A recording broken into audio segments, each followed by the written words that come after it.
دوستو، سقراط نے جب زہر کا پیالہ منہ کے قریب کیا تو اس کے چہرے پر مسکراہٹ تھی۔ جو مردم شناس تھے وہ جان گئے کہ اس شخص میں کوئی نہ کوئی بات تو خاص ضرور ہے۔ انہوں نے سوال کیا، تمہاری آنکھوں میں چمک اور چہرے پہ مسکراہٹ کیوں ہے؟ سقراط نے جواب دیا، یہ لوگ 60-70 سال کے انسان کو تو مار سکتے ہیں لیکن میری سوچ کو نہیں مار سکتے۔ میری سوچ کو مارنے والا زہر ابھی تک نہیں بنا۔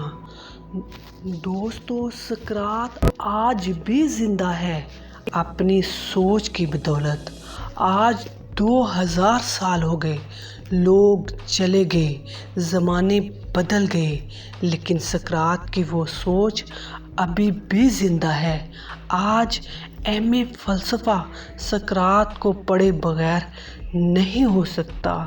دوستو، غور و فکر سے خالی اس معاشرے میں سوچ پر کام کرنے کی ضرورت ہے، کیونکہ جتنی اعلیٰ سوچ ہوگی اتنا ہی زمانہ ترقی کرے گا۔